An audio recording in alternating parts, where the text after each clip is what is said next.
Olá, pessoal. Meu nome é Amanda Machado, eu sou a gestora da MS e sou formada em pedagogia, tenho pós-graduação em psicopedagogia, gestão escolar, neuropsicopedagogia.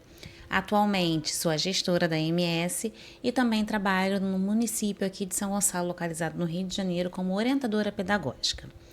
E hoje eu tô aqui para trazer para vocês o nosso curso de educador social com uma nova formatação para o ano de 2026. Já tivemos esse curso em outras edições do formato online e também presencial aqui na MS. Bom, o nosso curso ele vai ser composto de 5 módulos. Então, nós teremos 5 aulas. Cada aula nós abordaremos um tema. Os vídeos serão postados diariamente aqui no nosso canal. Então, você vai estar fazendo uma aula por dia, organizando a sua rotina, assistindo. Tem também material que nós vamos disponibilizar através de um link que vai ficar aqui na descrição desse vídeo. E você vai poder estar vendo também artigos, nós selecionamos livros também para compartilhar com vocês sobre esse tema do educador social.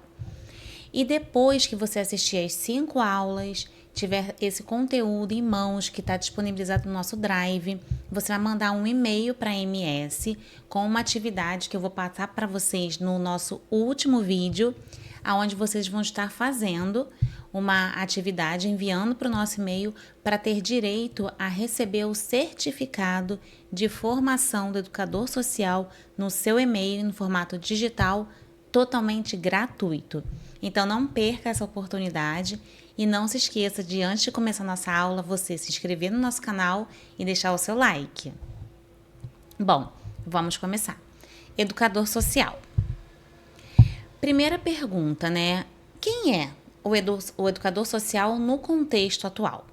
Bom, você já parou para pensar que muitas vezes o que chamamos de indisciplina é, na verdade, um pedido de socorro? Seja no âmbito da educação, seja no âmbito da família, muitas vezes lidamos com pessoas, com crianças ou adolescentes que rotulamos como indisciplinados. Mas quando a gente vai ouvir a dor dessa criança, desse adolescente, a gente consegue respostas do porquê essa indisciplina. E muitas vezes a resposta que vem pra gente é: eu não aguento mais, eu preciso de ajuda, alguma coisa está errada, eu estou fora do contexto, eu não tenho suporte da minha família. Então, muitas vezes a gente precisa ter esse olhar mais cuidadoso para as indisciplinas dos nossos alunos. Porque vocês estão acostumados até a ver em filmes, né, em séries que saem, as pessoas que geralmente cometem um bullying, as pessoas que geralmente fazem alguma maldade, as pessoas que são muito indisciplinadas, tem um porquê. A pessoa tem um motivo, né, que desencadeia aquilo. É como se fosse um efeito dominó. E a gente precisa ter esse olhar sensível como educador social para poder identificar e atuar sobre isso. E o educador social, ele não vai atuar somente no comportamento. Ele também trabalha com as histórias de vida das pessoas, as suas dores, os vínculos e também a sua possibilidade, né? O que eu posso estar fazendo para poder trabalhar, né? Para poder atuar e minimizar a sua dor? O que você pode estar fazendo para poder mudar esse quadro? Muitas vezes está retornando com esse indivíduo para a sociedade. E aí a gente tem o trabalho do educador social nos locais de reabilitação, né, da criança e do adolescente. Então a gente também tem esse olhar, esse cuidado, essa atuação. E se você deseja atuar com propósito na educação social, essa aula ela foi organizada para a sua visão profissional, de como que você pode estar atuando nessa área. E o que é, né, a educação social? Educação social é uma prática socioeducativa. Então, eu vou estar trabalhando o indivíduo em sociedade, visando aí o seu meio educacional. Então, a educação desse indivíduo na sociedade. Atua em contextos de vulnerabilidade. O que são esses contextos de vulnerabilidade? A gente vai ter uma aula só sobre isso depois. São aqueles indivíduos que têm a dificuldade para alimentação, tem a dificuldade para moradia, para convivência. Então, essas pessoas que têm essa deficiência nesses âmbitos, a gente fala que são os vulneráveis. Então, eles vivem em vulnerabilidade, seja social, econômica, tá? Promover o desenvolvimento humano e social e trabalha fora e dentro da escola. Então, o educador social, ele não se limita à escola. Você pode estar atuando em vários outros âmbitos e a gente também vai estar vendo sobre isso. O educador social, ele não substitui o professor, ele amplia o cuidado do professor. E qual é a fundamentação legal, né? Porque quando a gente fala de educador social, não é algo solto, não é algo que, eu vou fazer algo social, eu não tenho uma formação, eu não tenho uma ética, eu não tenho uma lei que me delimita isso. Mas tem sim. O educador social, ele atua dentro de um sistema de proteção. Ele não trabalha sozinho. E quais são os sistemas de proteção que nós temos quando a gente fala de educação social, né? A gente tem a própria LDB, que é a Lei 9.394 de 1996, e temos também o ECA, que é o Estatuto da Criança e do Adolescente. E o que essas duas leis vão estar trazendo nesse âmbito do educador social? Vamos ver alguns pontos de ambas as leis, tá? Tanto a LDB quanto o ECA. Na LDB, a gente tem que a educação ela vai para além da escola. Então, é o reconhecimento de processos formativos na convivência humana, movimentos sociais e organizações indo além do ensino formal. Então, eu vou além do apenas aprender a ler e escrever, além de trabalhar lá os conteúdos curriculares, né, as habilidades, as competências da BNCC. Eu vou estar trabalhando também o processo de formação do cidadão. Vinculação com a comunidade é uma articulação da escola com a comunidade e família, essencial para o educador social que atua na interface escola-território. Então, essa aproximação ali da comunidade com o ambiente escolar e do próprio indivíduo na sua comunidade. Igualdade e acesso, a garantia de condições de igualdade para acesso e permanência no sistema de ensino, focando no acolhimento e respeito à diversidade, que também está embasada na nossa Constituição, que é esse direito e igualdade de acesso e permanência. A gestão democrática, que é a participação da comunidade escolar e local na gestão e no projeto pedagógico, valorizando o pluralismo de ideias. E aí dentro da escola a gente atua muito nessa parte do PPP, né, que é o projeto político pedagógico da escola, que é justamente onde tem essa participação da comunidade escolar nessa orientação do projeto pedagógico. Valorização da experiência, então a LDB incentiva a valorização do saber extraescolar. Respeito e tolerância, promove a promoção de um ambiente de acolhimento e valorização da diversidade, essencial para o trabalho educativo em contexto de vulnerabilidade. E o direito à educação, que é uma garantia da educação básica obrigatória e gratuita para todos. E a educação básica ela não está limitada apenas à educação infantil ou até o 6º ano, o 5º ano ali, o ensino fundamental. A educação básica, ela compreende toda a educação até a formação do indivíduo no ensino médio. E para atuação em projetos sociais de inclusão escolar, que aí também vai entrar hoje na parte da inclusão, quando a gente fala dos alunos PCDs, os alunos que têm uma comorbidade, os alunos que são pessoas com deficiência. Então, a LDB também garante esse direito e nós, como educadores sociais, também temos que fazer essa interface desses alunos aqui no ambiente escolar, tá? E quando a gente vai para o ECA, o que tem no Estatuto da Criança e do Adolescente voltado especificamente para educador social?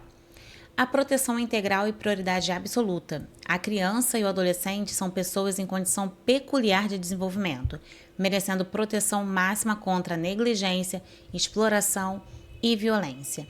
Então, a gente tem um costume muito de falar, até mesmo quando a gente vai em alguns centros, né, de reabilitação, os CRAs, Conselho Tutelar, é muito comum a gente ouvir falar assim, mas é porque eu tô com muito caso de violência, violência sexual, e esse caso de a criança não tá indo para a escola, isso não cabe muito pra gente, isso é uma coisa que não é tão importante. Mas isso, de acordo com o próprio ECA, é um tipo de negligência, porque eu estou negligenciando um direito da criança que está garantido na Constituição na LDB. Os pais que não levam a criança para fazer um tratamento vindo para as crianças da inclusão. Se a criança deveria estar fazendo acompanhamento, né? As terapias dela, essa criança não faz. O pai quer exigir o direito da criança estar na escola, de ter apoio, de ter tudo. Mas o pai mesmo não faz o próprio dever dele, que é fornecer as terapias, o acompanhamento necessário para essa criança. Isso é uma negligência também. E isso a gente tem que correr atrás e garantir, porque está registrado tanto no ECA quanto na Constituição. Direito à educação é respeito, que garante a igualdade de acesso à escola, respeito pelos educadores e direito de contestar critérios avaliativos. O educador deve assegurar que a dignidade seja preservada. A convivência familiar e comunitária. A prioridade é que a criança ou adolescente seja criado em sua família natural. Acolhimento institucional é medida excepcional e provisória. Então, quando a gente retira aquele adolescente, né, da sua casa, seja por negligência, violência, exploração, dentre outros critérios, a gente retira ele desse convívio familiar, é uma coisa muito crítica, né? Porque a gente está tirando ele e o próprio ECA ele garante que o ideal é que ele seja criado na sua família de origem. Mas quando isso é realizado, eu retiro ele e coloco ele num local de acolhimento e talvez depois eu possa voltar com ele para sua família de origem, fazendo um trabalho socioeducativo, ou tenha que achar um novo lar para receber essa criança, que muitas vezes acaba sendo esses lares provisórios. Liberdade, respeito e dignidade, proíbe castigos físicos ou tratamentos cruéis degradantes, inclui o direito de ir, vir, opinar e brincar. Atuação na socioeducação. Adolescentes que cometem atos infracionais têm direito ao devido processo legal e às medidas educativas, sem caráter puramente punitivo, focado na responsabilização e reinserção social. Então, quando a gente fala dessa parte da atuação socioeducacional, dos atos infracionários, né, que a gente acaba tirando aquele adolescente, colocando ele, a gente não está levando esse adolescente para uma prisão. A gente está levando esse adolescente para refletir sobre os seus atos e tentar fazer a sua nova inserção na sociedade. Então, a gente vai atuar com medidas socioeducativas. Então, essas são as medidas socioeducativas. Eu tentar trabalhar com ele essa questão do porquê ele fez isso, como que a gente pode fornecer outras alternativas para que ele não volte a cometer esse ato infracionário. E a gente ter essas medidas e esses acordos, esses projetos para poder retornar com esse indivíduo na sociedade. Direito à profissionalização a partir dos 14 anos, então é quando o adolescente ele tem direito a trabalhar, e aí seja como estágio, como jovem aprendiz, com ou sem carteira assinada, sendo que isso só é permitido como jovem aprendiz a partir dos 14 anos de idade e com a carteira assinada a partir dos 16 ou 17 anos, desde que não seja insalubre, perigoso ou noturno. Dever e denúncia, né? O educador social é parte da proteção e tem obrigação legal de denunciar ao conselho tutelar ou autoridade caso de suspeita de confirmação de violação dos direitos, que a gente já viu lá no primeiro item aqui, que é abuso, violência e negligência. E qual é o cenário, né, da educação nessa realidade que a gente vive de pós-pandemia? Porque, Amanda, a pandemia já tem 5 anos, mas muita coisa mudou depois que a gente teve a pandemia. E o próprio cenário da educação, ele sofreu mudanças bem significativas. Por exemplo, aqui eu trouxe 2 artigos para a gente estar verificando também que é muito comum você ouvir hoje em dia as pessoas falando que está um aumento muito grande de pessoas com TDAH, pessoas com autismo nas escolas, e se isso é normal, se isso foi por causa da pandemia, se isso é por causa da alimentação. E eu trouxe esses 2 artigos aqui que eles trazem esses impactos, né? Então, após Covid, a gente teve um aumento do sofrimento emocional infantil muito grande, até mesmo provocado pelo excesso de telas, crescimento do diagnóstico de TEA e TDAH e aumento de evasão e vulnerabilidade social. Tanto que está tendo muitos projetos no Ministério da Educação voltados para inserção e permanência dos alunos nas escolas. Então, a gente está tentando fazer esse amparato aí para que os alunos não só entrem na escola, mas que permaneçam, porque a evasão aumentou muito. Aqui tem um artigo da Unicef que fala sobre o impacto da Covid na saúde mental de crianças, adolescentes e jovens. É significativo, mas somente a ponta ali do iceberg. E eu destaquei aqui, que está com esse retângulo vermelho, essa parte que é muito importante para a gente poder analisar. Segundo as últimas estimativas disponíveis, calcula-se que, globalmente, mais de 1 em cada 7 meninos e meninas com idade de 10 a 19 anos viva com algum transtorno mental diagnosticado. Quase 46 mil adolescentes morrem por suicídio a cada ano. Uma das 5 principais causas de morte nessa faixa etária. Enquanto isso, persistem grandes lacunas entre as necessidades de saúde mental e o financiamento de políticas voltadas a essa área. Prestar atenção que quase 46 mil adolescentes morrem por ano.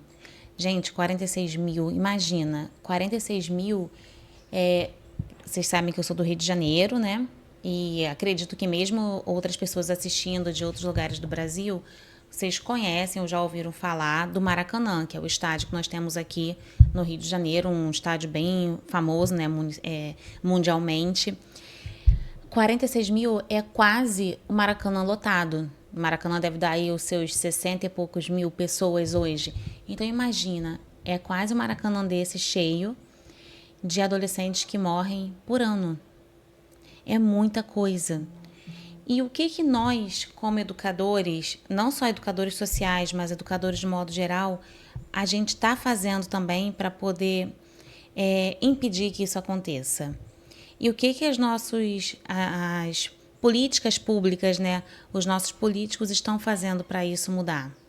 Então, são esses fatores, essas informações, né, que a gente precisa estar tendo acesso e saber como fazer, como agir.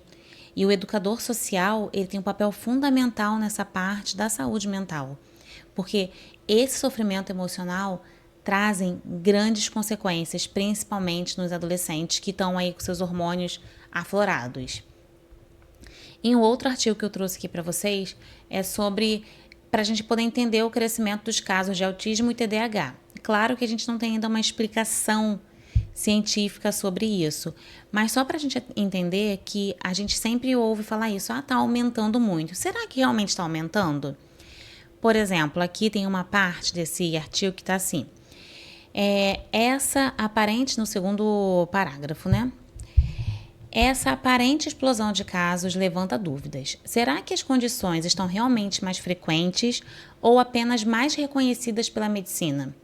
Especialistas apontam que não há evidências de um aumento biológico, mas sim de transformações sociais, culturais e científicas que ampliaram a visibilidade desses transtornos. Então, cientificamente, a gente não tem comprovação que aumentou os casos. O que a gente tem são esses reconhecimentos da medicina e também a visibilidade que hoje em dia a gente está tendo por estar mais globalizado, a internet, as pessoas estão saindo de casa. Antigamente, quem tinha filhos com algum tipo de transtorno de deficiência tinha vergonha de tirar eles de casa, escondia isso. E hoje a gente está mais educado nessa parte, então a gente está conhecendo mais. Então isso mudou muito também. E onde o educador social atua? Ele atua em escolas públicas e privadas, ONGs, projetos sociais, abrigos, medidas socioeducativas, os CRAs ou os CREAs, e ele é a ponte entre a escola, a família e o território. E antes da regra, vem o vínculo. Antes da intervenção, vem a escuta. E a aplicação na prática, né? Como que a gente pode estar atuando? Pensa, trazer só um pensamento para vocês, né? Eu queria que vocês pegassem agora, pensassem em um aluno que você já atendeu, que foi muito difícil. Se você pegar essa criança, que esse aluno, esse paciente que você atendeu, que seja uma pessoa muito difícil de lidar, se você olhar para ele como um sujeito em vulnerabilidade, o que mudaria na sua postura? Se você tiver esse caso, se você conheceu alguém assim, se você já se colocou nesse local, se você está vivendo isso hoje, deixa aqui nos comentários desse vídeo, dessa aula, para a gente poder compartilhar e trocar experiências aqui, ideias sobre esse pensamento.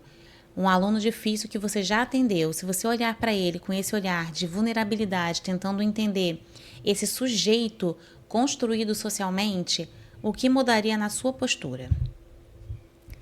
E uma frase para vocês de fechamento da nossa aula de hoje. O educador social, ele não salva, ele constrói possibilidades. Então, vamos ser uma dessas pessoas que vão construir possibilidades para os nossos jovens.